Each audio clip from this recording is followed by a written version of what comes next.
Morning friends, आज है 1/10/2022 और मैं हूँ अभी छपरा रेलवे स्टेशन। अभी सुबह के 4 बज रहे हैं और बस सिर्फ और सिर्फ 1 मिनट के कारण हमारी ट्रेन छूट गई। Approximately 10 hours later. फाइनली अभी राजगीर पहुँच चुके हैं, राजगीर रेलवे स्टेशन पे। यहाँ आते आते काफ़ी सीन हुआ। सबसे पहले तो छपरा से हाजीपुर के लिए ट्रेन छूट गई 30 सेकंड और 1 मिनट के देरी से पहुंचने के कारण। के बाद फिर कोई ट्रेन नहीं थी। बाद में एक ट्रेन आई, उससे हम लोग पहुंचे और जितनी भी एक्सप्रेस ट्रेन थी पटना से राजगीर के लिए सारी ट्रेन छूट गई। फिर लास्ट में हम लोग पैसेंजर ट्रेन पकड़े और पैसेंजर ट्रेन से राजगीर आए। A few moments later. Rajgir हमें रिसीव करने संचित भाई हमारा आ गया है। संचित को आप लोग जानते ही होंगे अगर पहला ब्लॉग देखे होंगे तो, चेन्नई जाते हुए।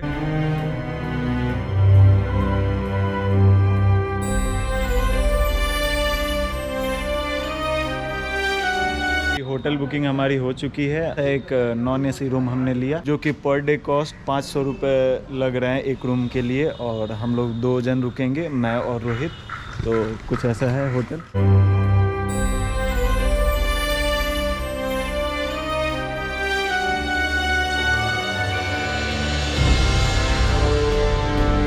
होटल रूम में सामान वामान रख लिए, फ्रेश भी हो लिए। तो अभी प्लान बना है कि सबसे पहले चलते हैं नालंदा विश्वविद्यालय घूमने।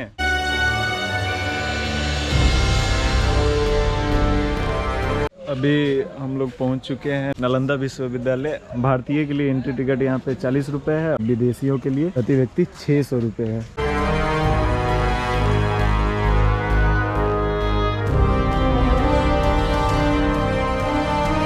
अभी हम लोग नालंदा विश्वविद्यालय आ चुके हैं। आज यही हमारे साथ हमें घुमाएंगे और बताएंगे यहाँ के बारे में सब कुछ हमारे साथ। जी, उत्तम जी को बहुत बहुत धन्यवाद जो अभी आपने आपको मेरे चैनल पर जोड़ा। क्या नाम है भैया आपका? मेरा नाम प्रिंस कुमार है। अच्छा। और हम गया से हैं।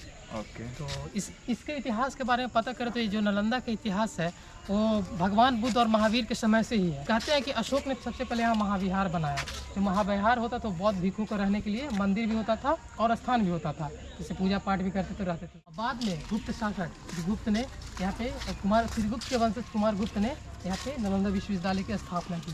प्रसिद्ध चीनी यात्री हेनसोंग जब 7वीं शताब्दी में नालंदा आता है तो नालंदा के सबसे पहले जो नामकरण हम लोग देखेंगे वो हमेशा दान देने वाला, यानी नालंदा का अर्थ ही होता है हमेशा दान देने वाला। तो इससे हम जहाँ एक शिलालेख मिला है इसमें ऐसा जिक्र है, इस जो नालंदा विश्वविद्यालय इसको 200 गाँव से दान मिलता था, तभी ये विश्वविद्यालय चलता था। इस विश्वविद्यालय में 10,000 छात्र थे।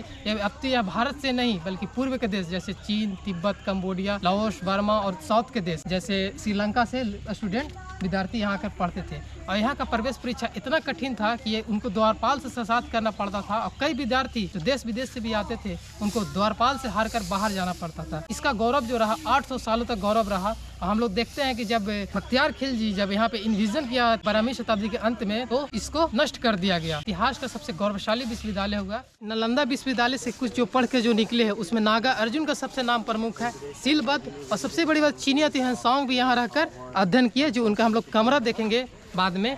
तो चलिए हम लोग नालंदा विश्वविद्यालय के धमना स्टेज को देखते हैं कि ये जो मगध का एक समय, मगध की नहीं अब तो ये एशिया का गौरवशाली इतिहास रहा, क्योंकि ये एशिया का प्रकाश रहा है सदियों से। 800 सालों ने इसने एशिया को जो ज्ञान दिया अतुलनीय है। तो आइए हम लेके चलते हैं आपको नालंदा विश्वविद्यालय में।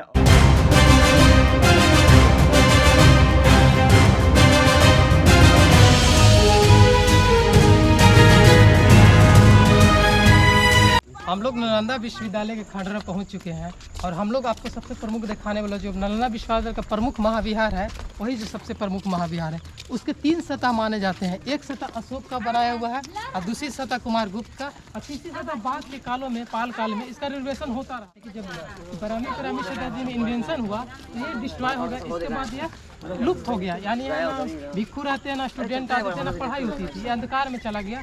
जो आज उसी का जो अंधकार का अवशेष है वो हम देख सकते हैं। किताबों में देखते हैं अधिकतर वीडियो। नालंदा महाविहार का सबसे प्रमुख जो मंदिर है बिहार कह सकते हैं। अच्छा। तो ये यही है। ये ऊपर भी था, कहते हैं कि 160 से 80 फीट ऊंचा था, लेकिन समय अनुसार ये ढह गई और इसका जो अवशेष हम लोग देख सकते हैं यही है। और इसमें आप देख सकते हैं कि भगवान बुद्ध की कई मुद्राओं प्रतिमा, जैसे भूभूमि स्पर्श, ध्यान चक्र परिवर्तन, धम्म चक्र परिवर्तन आदि में वहाँ मूर्तियाँ हैं। तो आप देख सकते हैं कितनी सुंदर कलाकृतियाँ की गए हैं। ऐसा कलाकृतियाँ का बेजोड़ नमूना है। आप नालंदा म्यूजियम में जो जाइए, जो सामने है, इसका सारा कलाकृतियाँ वहीं रखा गया है और कुछ कोलकाता म्यूजियम में भी है।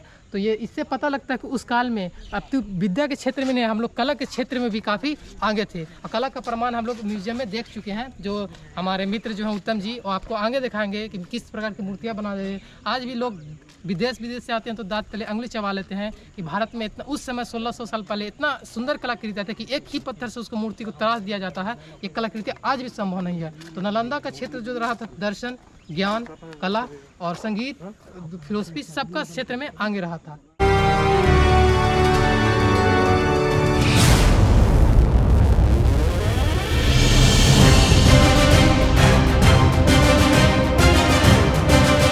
जो स्टूडेंट पढ़ाई करते थे, लगभग 10,000 पढ़ाई करते थे। जो स्टूडेंट आते थे वो चीन, कोरिया, तिब्बत, नेपाल, जापान और श्रीलंका, मलया देश से आते थे। मतलब भारत ही नहीं, दुनिया के विभिन्न देशों से। इसका साक्षिक सबूत भी है। चीनी यात्री ह्वेनसांग जो सबसे बड़ा, जब वो 7वीं शताब्दी में आए थे तो सिलभद्र के नेतृत्व में यहाँ अध्ययन किए थे।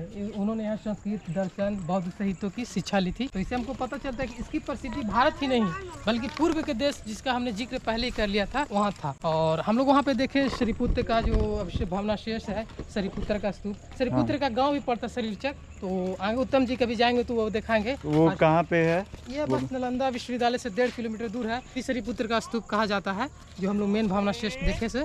और ये देखिए सारा जो भग्नावशेष है, इसमें 300 कमरे होते थे।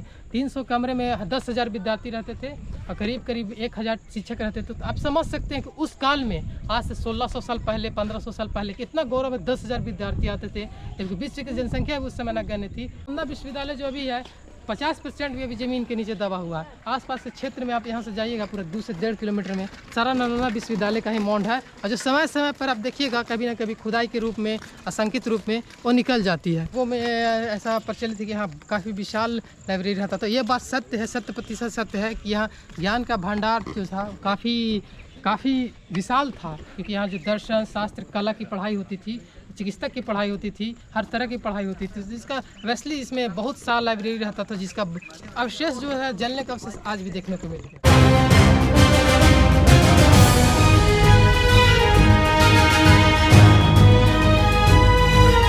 नालंदा विश्वविद्यालय का हॉस्टल है, छात्रावास है और यहाँ ही स्टूडेंट सब रहते थे।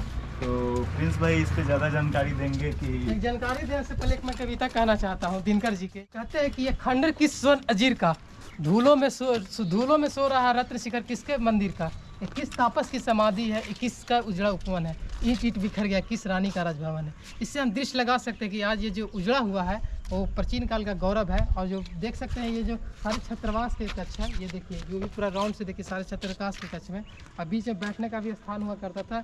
लोग यहीं से शिक्षा ग्रहण किया जाएगा। देखिए वहाँ पे प्राचीन कुआँ भी है, दिखाइएगा उनको कुआँ को। कुआँ भी बहुत काफ़ी गहरा कुआँ है आज भी। तो सोचिए उस समय कितना शालीनता से उस कुआँ को बनाया गया होगा। और जल निकासी का भी सब चीज़ यहाँ का कुछ इस टाइप से है कि चारों तरफ से रूम है और बीच में लाइक ग्राउंड टाइप का आंगन बोल सकते हैं। सभा हुआ करता था, एक तरह से लोग पढ़ते थे। सबका अपना आर्ट्स, जैसे आजकल हम देखते हैं सबका अपना अपना ग्रुप होता है, उस समय भी उसका कला का अलग होता था, दर्शन का अलग होता था।